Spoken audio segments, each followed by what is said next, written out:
ጤና ይስጥልኝ። ይህ ኢትዮ ዴስክ ነው። ሰላምታችን በያላችሁበት ይድረስ እያልን በዕለቱ የተሰሙ ዋና ዋና ጉዳዮችን ወደ እናንተ ይዘን ቀርበናል። ቻናላችንን ላይክ፣ ሼር እና ሰብስክራይብ ታደርጉ ዘንድ እየጋበዝን የዕለቱን ዜናዎች አበይት ነጥቦችን በማስቀደም አሁን እንጀምራለን። ወልቃይትን የከበበው የህወሓት አርሚ 7 ጦር ትዕዛዝ ተሰጠው። ጦሩ ለጦርነት ግዳይ ዝግጁ እንዲሆን ትዕዛዝ ሲሰጠው ወዲህ ደግሞ የጸረ ድሮን ባለሙያዎች መቀሌ መግባታቸው ተሰምቷል። ህወሓት ሱዳን ባሰፈረው አርሚ 7 ውስጥ የመለመላቸውን የጸረ ድሮን ባለሙያዎች ለወራት አሰልጥኖ በኤርትራ በኩል ወደ ትግራይ ያስገብቷል። ዝርዝሩን ይዘነዋል። ህጋዊነቱን ያጣው ህወሓት በመቀሌ ያካሄደ በሚገኘው ዝግ ስብሰባ ጦርነቱን ቀድሞ መጀመር ስለሚችልበት እድል መምከሩ ተሰማ። ህወሓት በግምገማው ጦርነት አይነሳም የሚለው ተስፋ አክትሟል ማለቱ የተሰማ ሲሆን ጉዳዩን ማን ቀድሞ ይጀምራል የሚል መሆኑም ተገልጿል። ታዳምጡታላቸው። የሻዕቢያ እጅ ይቆረጣል ሲሉ ጀነራል ባጫ ደበሌ አስጠነቀቁ። ጀነራሉ የኤርትራን ጦር ሁኔታ እንደ እጅ መዳፍ ያውቀዋሉ ያሉ ሲሆን ፋኖን የሚመራውና የሚያሰለጥነው ሻዕቢያ ነው ሲሉ ከሰዋል። ትሰሙታላቸው። ፕሬዝዳንት ኢሳያስ በሁለት ወራት ውስጥ ለሶስተኛ ጊዜ ከሀገር መውጣታቸው በርካቶችን አነጋግሯል። ፕሬዝዳንቱ ከኢትዮጵያ ይመጣብኛል ላሉት አደጋ ሳውዲ አረቢያ ትታደጋቸው ዘንድ እየተማጸኑ ነው። የምነግራችሁ ጉዳይ ነው። የቀድሞ የፌዴራል ከፍተኛ ባለስልጣን 13 ዓመት ተፈረደባቸው። ባለስልጣኑ ፍርዱ የተወሰነባቸው በፈጸሙት የሙስና ወንጀል ነው። የአሜሪካው ፕሬዝዳንት ዶናልድ ትራምፕ በሶማሊያ ላይ የሚያደርጉትን ዘመቻ አጠናክረው ቀጥሏል። ትራምፕ የሚኒሶታውን ተወካይ ኢልሃን ኦማር ላይ የሰነዘሩት ትችትን ተከትሎ ደጋፊዎቻቸው ከሀገራችን ትውጣ በማለት ላይ ይገኛሉ። ይዘነዋል። የተወደዳችሁና የተከበራችሁ የቻናላችን ቤተሰቦች እኚህንና ሌሎች መረጃዎችን ይዘናል። ወደ ዝርዝሩ እናመራለን። በ840 ሺህ ብር ቅድመ ክፍያ ከቤተ መንግስት አቅራቢያ ፒያሳ ላይ በፍሬንድሺፕ እና በአራዳ ፓርክ በተከበበው የሜሪት ፕሮፐርቲስ ቅንጡ የሆነ የመኖሪያ መንደር ላይ 65% ለሚከፍሉ 35% ቅናሽ የተደረገባቸውን ቤቶች ማግኘት ይችላሉ። ባለ 2 መኝታ በ5.4 ሚሊዮን ሙሉ ክፍያ፣ ባለ 3 መኝታ በ7.8 ሚሊዮን ሙሉ ክፍያ እንዲሁም የግንባታውን ሂደት እያዩ የሚከፍሉበትን አማራጭ ከ10% ቅድመ ክፍያ ጀምሮ አቅርበንልዎታል። ባለ 2 መኝታ በ840 ሺህ ብር፣ ባለ 3 መኝታ በ1.2 ሚሊዮን ቅድመ ክፍያ እኛ ጋር ማግኘት ይችላሉ። ምን ይሄ ብቻ 40% የተረጋገጠ የባንክ ብድርም አመቻችተናል። ይህንን ዘመናዊ መንደር የግሉ ለማድረግ ታች ባሉት ስልኮች ይደውሉልን። ህጋዊነቱን ያጣው ህወሓት በመቀሌ ያካሄደ በሚገኘው ዝግ ስብሰባ ጦርነቱን ቀድሞ መጀመር ስለሚችልበት እድል መምከሩ ተሰማ። ህወሓት በግምገማው ጦርነት አይነሳም የሚለው ተስፋ አክትሟል ማለቱ የተሰማ ሲሆን ጉዳዩን ማን ቀድሞ ይጀምራል የሚል መሆኑም ተገልጿል። ህወሓት በመቀሌ ያካሄደ በሚገኘው ዝግ ስብሰባ ጦርነቱ ቀድሞ መጀመር ስለሚችልበት እድል መምከሩም ተሰምቷል። በደብረጽዮን ገብረ ሚካኤል የሚመራው ህወሓት ጦርነቱን ቀድሞ ሊጀምር እንደሚችል እያካሄደ ገኘው ዝግ ስብሰባ መምከሩን ከመቀሌ ሾልኮ የወጣ መረጃ አመላክቷል። ከፌዴራል መንግስቱ ጋር ውጥረት ውስጥ የገባው ህወሓት ከ3 ቀን በፊት በጀመረው ዝግ ስብሰባ ጦርነቱን ቀድሞ ከመጀመር እስከ ኤርትራ ፋኖና ብልጽግና መክሯል ተብሏል። ህወሓት በግምገማው ጦርነት አይነሳም የሚለው ተስፋ አክትሟል ማለቱ የተሰማ ሲሆን ጉዳዩን ማን ቀድሞ ይጀምራል የሚል መሆኑንም ገልጿል። ህወሓት ስብሰባ ከመጀመሩ ቀደም ብሎ በወጣው መግለጫ ወደ ጦርነት ለመግባት የመጨረሻው ምዕራፍ ላይ እንገኛለን ማለቱ ይታወሳል። ጦርነት ተቃርቧል የሚል ግምገማ ያለው ህወሓት ጠላት በማለት የፈረጃቸውን ኃይል ተዘጋጅቷል የሚል ግምገማ ማስቀመጡም ተገልጿል። የነደብረጽዮን ቡድን ህወሓት በግምገማው በጠላትነት የፈረጀው የጠቅላይ ሚኒስትር አብይ አህመድ አስተዳደር ሲሆን ከራሱ የተገነጠለውን ቡድን በካሃዲነት ፈርጇል። በመቀሌው ግምገማ በጠላትነት የተፈረጀው የፌዴራል መንግስት በጦር ቴክኖሎጂ የታገዘ ከፍተኛ ዝግጅት ሊኖረው እንደሚችል ህወሓት በስብሰባው መክሯልም ተብሏል። ህወሓት በግምገማው ፌዴራል መንግስቱ እንደከዚህ ቀደሙ ጦርነት የሚያሰልፈው ተባባሪ ኃይል የለውም ተብሏል። በአንጻሩ በባለፈው ጦርነት ከፌዴራል መንግስቱ ጋር ወገነው የነበሩ የፋኖ ኃይሎችና የኤርትራ መንግስት አሁን በተቃራኒ ጎራ መሳለፋቸው እንደ ድል መገምገሙን ታውቋል። ይሁን እንጂ የፋኖ ኃይሎችና የኤርትራ መንግስት ከፌዴራል መንግስቱ ጋር የራሳቸው ልዩነት ቢኖራቸውም ከህወሓት ጋር አጋርነት ስለመፍጠራቸው መረጋገጫ እንደሌለም ተገምግሟል ተብሏል። ከመቀሌው ስብሰባ ሾልኮ የወጣው መረጃ እንደሚያመላክተው ከሆነ ህወሓት ከኤርትራ መንግስት በኩል መተማመኛ ያለው ድጋፍ ሊያገኝ ስለሚችልበት ሁኔታ እምነት እንደሌለው ገምግሟል። ይህ አይነቱ የህወሓት ግምገማ ምናልባትም የኢትዮጵያና የኤርትራ መንግስት ውጥረት በንግግር የሚረግብበትን አጋጣሚ ከተፈጠረ በሚል ሊሆን ይችላል።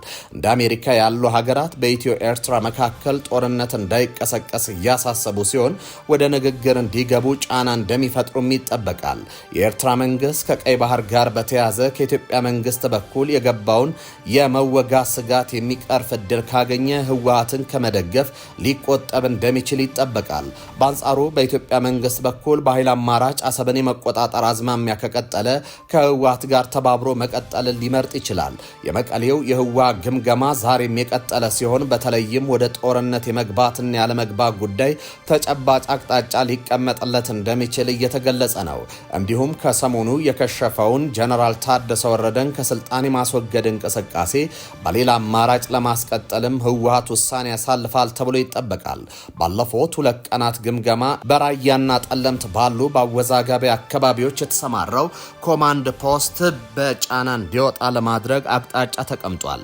ህወሓት በራያ አካባቢዎች የተሰማራው ኮማንድ ለቆ እንዲወጣ በይፋ ጥያቄ ማቅረቡ የሚታወስ ሲሆን አልፎ አልፎ ትንኮሳዎችንም ሲያደርግ ነበር። ወልቃይትን የከበበው የህወሓት አርሚ 7 ጦር ትዕዛዝ ተሰጠው።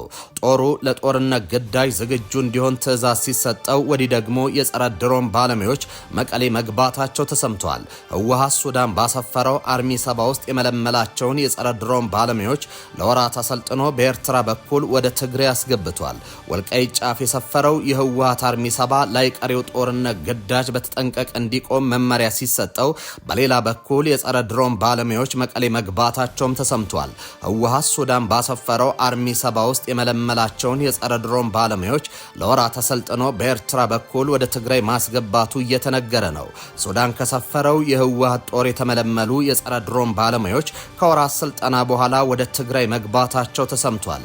አርሚ 7 ጸረ ድሮን መታጠቁ ከተገለጸ በኋላ ነው ይህን አይነት እንቅስቃሴ እያደረገ ያለው ተብሏል። አርሚ 7 ጸረ ድሮን መሳሪያ መታጠቁን የሚያመለክቱ መረጃዎች በራሱ በህወሓትና በመንግስት ደጋፊ ማህበራዊ ሚዲያ ክንፎች መሰራጨቱ ይታወሳል። ለወራት የጸረ ድሮን ስልጠና የወሰዱት የህወሓት ሰዎች በኤርትራ በኩል ትግራይ መግባታቸው የተሰማው መቀሌ ላይ ስለ ጦርነቱ እየተመከረ ባለበት አጋጣሚ ነው። ህወሓት ካለፈው ሰኞ ጀምሮ አይቀሬ ነው ስለተባለለት የጦርነት ድግስ በጥልቀት እየገመገመ መሆኑን ከመቀሌ ሾልኮ የወጣ መረጃ ያመለክታል። ከቅርብ ጊዜ ወዲህ በሱዳን ያለው ጦር በወታደራዊ ትርኢት በተደጋጋሚ ያሳየው ህወሓት ጦርነቱን ቀድሞ ከጀመረው በወልቃይት በኩል ሊለኩሰው እንደሚችል እየተነገረ ነው። ወልቃይት ላይ ከሱዳን በኩል አርሚ 7 ከተከዜ ወንዝ ጫፍ በጀነራል ምግበይ ኃይል የሚመራው ኃይል አሰፍስፎ እየጠበቀ ነው። ህወሓት ወደ ጦርነት ለመግባት ውሳኔ ካሳለፈ ከአጋሮቹ ከኤርትራና ሻቢያ ከሱዳኑ ጀነራል አልቡርሃን ጋር በቀጥታ የሚያገናኘውን ወልቃይትን መቆጣጠር ይመርጣል። ወልቃይት ላይ ሁሉም በየፊናቸው ጦራቸውን አሰልፈው በተጠንቀቅ የቆሙ ሲሆን የነ ኮሎኔል ደመቀ ዘውዱ የተከዜ ዘብና መከላከያ ሰራዊትም ተቀናጅተዋል። በሰሜኑ ጦርነት ወቅት ወደ ሱዳን ተሻግሮ የሰፈረው አርሚ 7 ለ3 ተከታታይ ዓመታት የሰው ኃይልና የጦር መሳሪያ አቅሙን አጠናክሯል። ወደ ወልቃይት ሰብሮ ለመግባት ከአንድም 2 ጊዜ የሞከረው አርሚ 7 በሱዳኑ የእርስ በርስ ጦርነት ለጀነራል አልቡርሃን ጦር በመዋጋት በመላሹ የጦር የሎጂስቲክ ድጋፍ እንደሚያገኝም ተዘግቧል። አሁን ላይ በህወሓትና በፌዴራል መንግስት መካከል የተፈጠረው የጦርነት ስጋት በቀጠናው ውጥረት ፈጥሯል። ውጥረቱ ቀጠናዊ ድምታ እንዲይዝ ያደረገው ደግሞ ህወሓት ከሱዳን እስከ ኤርትራ ከውጭ ኃይሎች ጋር ቅንጅት መፍጠሩን ተከትሎ ነው። በጠቅላይ ሚኒስትር አብይ አህመድ አስተዳደር ላይ ፊታቸውን ያዞሩ ጎረቤት ሀገራትና የውስጥ ታጣቂ ኃይሎች አሰላለፍም ውጥረቱን ውስብስብ አድርገውታል። በአሁኑ ወቅት በኢትዮጵያ የሚንቀሳቀሰው የገዢው መንግስት ተቀናቃኞች እንቅስቃሴ በአንድም በሌላም ሁኔታ ቀጠናዊ መልክ እየያዘ ይገኛል። የሻቢያ እጅ ይቆረጣል ሲሉ ጀነራል ባጫ ደበሌ ያስጠነቀቁ። ጀነራሉ የኤርትራን ጦር ሁኔታ እንደ እጅ መዳፍ ያውቀዋል ያሉ ሲሆን ፋኖን የሚመራውና የሚያሰለጥነው ሻቢያ ነው ሲሉ ከሰዋል። ኤርትራንና የኤርትራን የጦር ዩኒት እንደ እጅ መዳፌ ጠንቅቄ ያውቀዋል ያሉ ሲሆን አስመራ ምሽግ ነው የምትመስለው ሲሉም ተደምጠዋል። ሻቢያ የሚያስገባው እጅ ይቆረጣል የሚል ማስጠንቀቂያም ወደ አስመራ ልከዋል። በቅርቡ የጸረ ሽምቅ ውጊያ ጥበብ የተሰኘ ዳጎስ ያለ መጽሐፍ ያሳተሙትና በአሁኑ ወቅት የኬንያ አምባሳደር የሆኑት ጀነራል ባጫ ደበሌ መጽሐፋቸውንና ወቅታዊ ጉዳዮችን በተመለከተ ሰፊ ቃለ ምልልስ ሰጥቷል። አዲስ ፓራዳይም በተሰኘ የበይነ መረብ ሚዲያ ላይ ያቀረቡ ጀነራሉ ስለ ግብጽ ሰሞነኛ ዛቻ፣ ስለ ፋኖና ኦነግ ሸኔ እንቅስቃሴ፣ ስለ ኤርትራና ሌሎች ጉዳዮች ዘለግ ያለ ማብራሪያ ሰጥቷል። ጀነራሉ ስለ ሽምቅ ውጊያ በሰጡት አስተያየት ሸማቂ ኃይሎችን የማጥፋት 80% ስራ የፖለቲከኞች ነው ያሉ ሲሆን ይህም የሆነው ሸማቂዎችን ለማጥፋት ወሳኙ ስራ የፖለቲካ ስራ በመሆኑን ይላሉ። ቀሪው ስራ ደግሞ የወታደር ኃይሉ በመሆኑ አጽንኦት መሰጠት አለበት ብሏል። ከሰሞኑ የፋኖ አመራሩ ካፒቴን ማስረሻ ሰጤ ከመንግስት ጋር የሰላም ስምምነት መፈራረሙ ይታወቃል። በዚህ ጉዳይ ላይ አስተያየት የሰጡ ሲሆን ጠመንጃ ይዞ በረሃ የገቡ ኃይሎች የሚዋጉበት መንገድ ራስን የመግደል አካሄድ ነው በማለት ተችቷል።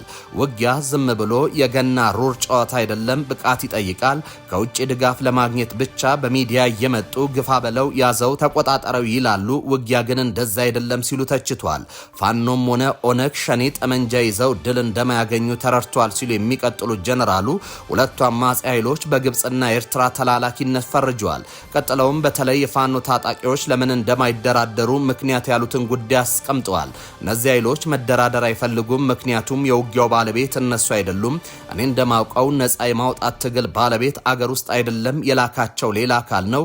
የኤርትራ መንግስት አስታጥቆ ልኳቸዋል። በየጊዜ የሚመራቸው እርሱ ነው። በቅርብ ጊዜ ሱዳን ውስጥ የተደረገው ስብሰባው የሚሆነው ስለዚህ እነርሱ አንደራደርም ሲሉ ራሳቸውን ችለው የቆሙ አይደለም፣ መሪው ውጪ ነው ያለው ሲሉ የፋኖ ኃይሎች ከሻቢያ ቀጥተኛ ትዕዛዝ ይቀበላሉ ሲሉ ከሰዋል። በተመሳሳይ ኦነግ ሸኔም እንደ ፋኖ ሁሉ የትግሉ ባለቤት አይደለም ሲሉ ከሰዋል።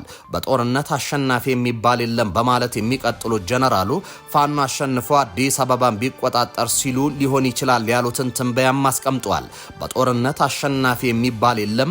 አሁን ለምሳሌ ፋኖ የሚባለው ቡድን መንግስትን አሸንፎ አዲስ አበባን ተቆጣጥሮ ስልጣን ያዘ አሸንፍ ያለው ማለት ግን የለበትም።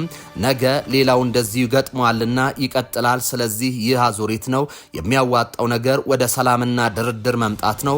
አሁን ላይ መንግስትን ተዋግቶ ማሸነፍ አይቻልም በማለት ስለ ጦርነት አዙሪትና ድርድር አስፈላጊነት ሰፊ ገለጻ ሰጥቷል። አሁን ያሉት ተዋጊዎች አማተር ናቸው ሲሉ የሚያጣጥሉት ጀነራሉ በአማራ ክልል 13 ዓመታትን መቆየታቸውን ጠቅሰው አሁን አማራ እየተገደለ ያለው በገዛ ልጆቹ ነው ብለዋል። ጀነራል ባጫ በዚህ ቃለ መጠይቃቸው ሌላ ያነሱት ጉዳይ ሻቢያን በተመለከተ ነው። የሻቢያ ፖሊሲ ኢትዮጵያን እረፍት ነስቼ ኤርትራን ሰላም አደርጋለሁ የሚል ነው ሲሉ የገለጹ ሲሆን ሻቢያ ከፍጥረቱ አንስቶ ኢትዮጵያን ሲያተራምስ ነበር ብሏል።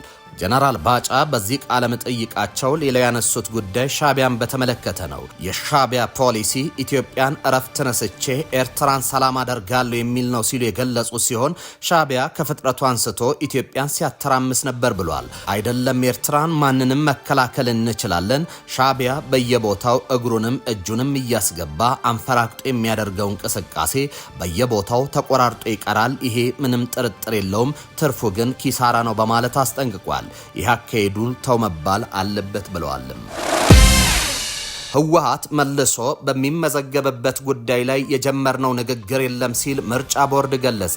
የብሔራዊ ምርጫ ቦርድ ሊቀመንበር ሜላት ወርቅ ኃይሉ ተቋማቸው የተሰረዘውን የህወሓት እውቅና በማንሳት መልሶ ለመመዝገብ በሚቻልበት ሁኔታ ንግግር እየተደረገ አለመሆኑን አስታውቋል። ሊቀመንበሯ በሰጡት መግለጫ የህወሓትን እውቅና የመመለስ ስልጣን ቦርዱ አለመሆኑንም ገልጸዋል። የህወሓት ጉዳይ ከፕሪቶሪያው የግጭት ማቆም ስምምነት ጋር የተገናኘ መሆኑን የጠቀሱት ወይዘሮ ሜላት ወርቅ ጨምረውም እንደዚህ አይነት ፖለቲካዊ ጉዳዮች አግባብ ባለው መንገድ እንጂ በምርጫ ቦርድ በኩል የሚፈቱ አይደሉም ብለዋል። ህወሓት በተሻሻለው የፖለቲካ ፓርቲዎች አዋጅ መሰረት እንደገና መመዝገብ የነበረበት ቢሆንም ባለመመዝገቡ በምርጫ ቦርድ ከፖለቲካ ፓርቲነት መሰረዙ ይታወሳል። ይሁንና የህወሓት ቃል አቀባይ ባለፈው ሳምንት በሰጡት ቃለ ምልልስ የፌዴራል መንግስቱ ምርጫ ቦርድን እንደ መሳሪያነት በመጠቀም በትግራይ ክልል ውስጥ አዲስ ፖለቲካዊ አሰላለፍ የመመስረት ስትራቴጂውን እያራመደ መሆኑን ገልጿል። ከኢትዮጵያ ጋር እየተካሰሱ ያሉት የኤርትራው ፕሬዝዳንት ኢሳያስ አፈወርቂ በዙሪያቸው ካሉ ሀገራት ጋር ያላቸውን ግንኙነት በማጠናከር በሁለት ወራት ውስጥ ሶስተኛውን ይፋዊ ጉብኝታቸውን በሳውዲ አረቢያ ለማድረግ ሪያድ ገብተዋል። ከጠቅላይ ሚኒስትር አብይ አህመድ ወደ ስልጣን መምጣት በኋላ ዋነኛ የተደጋጋሚ ጉብኝታቸው መዳረሻ ከነበረችው ኢትዮጵያ ጋር ወደና ጀርባ የሆኑት ኢሳያስ አፈወርቂ ፊታቸውን ወደ ሌሎች ሀገራት አዙረዋል። የፕሬዝዳንት ኢሳያስ የሳውዲ ጉዞ ከተለመደው የሁለትዮሽ ጋራ ጉዳዮች ባሻገር በውስጡ ምን እንደያዘ ባይጠቀስም ለኤርትራም ለኢትዮጵያም ወዳጅ የሆነችው ሳውዲ አረቢያ በተፈጠረው ውጥረት ዙሪያ ተጽዕኖ ሊኖራት ይችላል። በአውሮፓውያኑ 2018 በኢሳያስና በጠቅላይ ሚኒስትር አብይ መካከል በሳውዲ አማካኝነት የተፈረመው ስምምነት የሚያስታውሱት የአፍሪካ ቀንድ ጉዳይ ተንታኙ አብዱራህማን ሰይድ አቡ ሐሺም ግምታቸውን ያስቀምጣሉ። ከፕሬዝዳንት ኢሳያስ ጉብኝት ጋር ሳውዲ የተበላሸውን የኢትዮጵያና ኤርትራ ግንኙነት ለማሻሻል ከዚህ በፊት የተፈረመውን ግንኙነት የሚያንሰራራበት እድል የሚኖር ከሆነ ሊመለከቱ ይችላሉ ይላሉ። በትግራይ በተካሄደው ጦርነት ውስጥ የኢትዮጵያ መንግስትን ደግፈው ሰራዊታቸውን አሰማርተው የነበሩት ኢሳያስ ጦርነቱን ካስቆመው የፕሪቶሪያው ስምምነት በኋላ ከጠቅላይ ሚኒስትር አብይ ጋር የነበራቸውን ጠንካራ ወዳጅነት አብቅቷል። በተለይም ጠቅላይ ሚኒስትሩ የኢትዮጵያን የባህር በር የማግኘት ጥያቄ አጥብቀው ማንሳታቸው በኤርትራ በኩል ስጋት ከመፍጠር ባሻገር በሁለቱ ሀገራት መካከል ዳግም ጦርነት ሊቀሰቀስ ይችላል የሚል ስጋትን ፈጥሯል። በአካባቢው ያላቸው ተጽዕኖን ለማጠናከር ከተለያዩ ሀገራትና ወገኖች ጋር ትብብራቸውን እያጠናከሩ ያሉት ሳውዲ አረቢያና የተባበሩት አረብ ኤምሬቶች ፉክክሩ ለፕሬዝዳንት ኢሳያስ የሪያድ ጉብኝት ምክንያት ሊሆን እንደሚችል አብዱራህማን ይናገራሉ። ፕሬዝዳንት ኢሳያስ ባለፉት ጥቂት ወራት ከየመን ውጭ ባሉት ዋነኛ የቀይ ባህር ተጎራባች ሀገራት ያደረጓቸውንና እያደረጉ ያሉትን ጉብኝት የኢትዮጵያ የባህር በር ፍላጎት እየተጠናከረ መምጣት ምክንያት ነው የሚሉት የአፍሪካ ቀንድ ተንታኙ ይህ ሁኔታ ለቀጠናው አስጊ ሁኔታን በመፍጠሩ ለመነጋገር ሊሆን ይችላል ሲሉ ይገምታሉ። በኤርትራና በኢትዮጵያ መካከል ያለው ውጥረት ከዛሬ ነገ ሊፈነዳ ይችላል የሚል የጦርነት ስጋትን ፈጥሯል። በተለይም በሁለቱ ሀገራት መካከል ያለው ፍጥጫ በዚህ ዓመት እየተጠናከረ መጥቷል።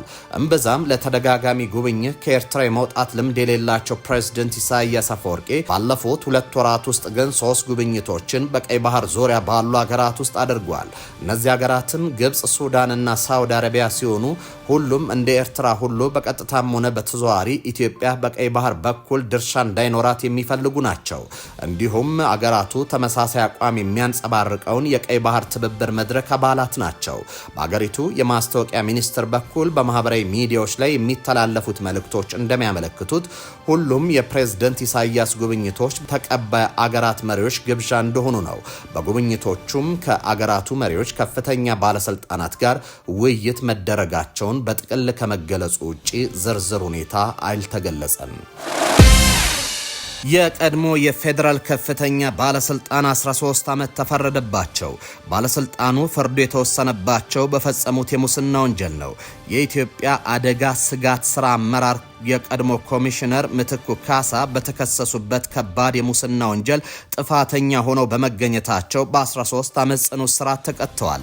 አቃቢ ሕግ ባቀረበው ክስ ኮሚሽነሩ የተረጂዎችን ቁጥር በማጋነን በተለያዩ የእርዳታ አይነቶችን ከመጋዘን ውጪ በማድረግ ለተረጂዎች ሳይደርስ ተሸጦ ለግል ጥቅም አውሏል ብሏል። አቶ ምትኩ የሙስና ወንጀልና በህገወጥ መንገድ የተገኘ ገንዘብን ምንጩን ደብቆ ህጋዊ አስመስሎ ማቅረብ ወንጀል ክስ በነሐሴ ወር 2014 ዓ.ም እንደተመሰረተባቸው ይታወሳል።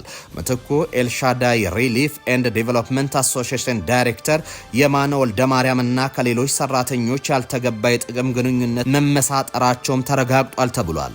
በዚህም የተረጂዎችን ቁጥር በማጋነን ለበርካታ ጊዜ የምግብ ቁሳቁሶችን ከኮሚሽኑ መጋዘን በማውጣት ለዱቄት ፋብሪካዎችና ለሌሎች ግለሰቦች በመሸጥ ህገወጥ ጥቅም ሲያገኙ እንደነበር በክሱ ተመላክቷል። በህገወጥ መንገድ የተገኘ ገንዘብን ወይም ንብረትን ህጋዊ አስመስሎ ማቅረብ በሌሎች ተከሳሾች ላይ በየደረጃው የወንጀል ተሳትፏቸው በክሱ ተዘርዝሮም ተካቷል። ተከሳሾቹም አቶ ምትኩ ካሳ፣ ባለቤታቸው ሶፊያ ጀማል፣ ልጃቸው ሚልኪ ምትኩ የወንጀል ድርጊት መፈጸማቸውን ተከትሎ የጥፋተኝነት ውሳኔ ተላልፏል። የፌዴራል ከፍተኛ ፍርድ ቤት ልደታ ምድብ 5ኛ የሙስና ጉዳዮች ችሎት የአቃቢ ህግን የቅጣት ማክበጃና የተከሳሾችን የቅጣት ማቅለያ ካዳመጠ በኋላ አቶ ምትኩ ካሳ በ13 ዓመት ጽኑ እስራትና በ50 ሺህ ብር የገንዘብ መቀጮ እንዲቀጡ ወስኗል። በተጨማሪም በአቶ ምትኩ ካሳ ባለቤት ሶፊያ ጀማል ላይ የ8 ዓመት ከ4 ወር እስራትና 3000 ብር የገንዘብ መቀጮ እንዲሁም ልጃቸው ሚልካ ምትኩ 5 ዓመት እስራትና 3000 ብር የገንዘብ መቀጮ እንዲቀጡ ወስኗል። የእስራኤል የውጭ ጉዳይ ሚኒስትር ጌዲዮን ሳር በአሜሪካ ርዕሰ መዲና ዋሽንግተን ዲሲ ከሀገሪቱ አቻቸው ከአሜሪካ የውጭ ጉዳይ ሚኒስትር ማርኮ ሩቢዮ ጋር ወሳኝ ውይይቶችን ማድረጋቸውን አሳወቁ። ሚኒስትሩ በማህበራዊ ትስስር ገጻቸው ባጋሩት መረጃ ከሩቢዮ ጋር በነበራቸው ቆይታ በመካከለኛው ምስራቅና በሌሎች ዓለም ክፍሎች ስላሉ የጋራ እድሎችና ተግዳሮቶች በሰፊው መምከራቸውን ገልጸዋል። ሚኒስትሩ ሳር አክለውም ሩቢዮ ለእስራኤል እያደረጉት ላለው ድጋፍና ለረጅም ጊዜ ለዘለቀ ወዳጅነታቸው ምስጋና አቅርበዋል። በውይይቱ ወቅት ሚኒስትሩ ሳር የፕሬዝዳንት ትራምፕ አስተዳደር በዓለም አቀፉ የወንጀለኞች ፍርድ ቤት ላይ እየወሰደ ያለውን ጠንካራ እርምጃ በደስታ እንደሚቀበሉትም አሳውቀዋል።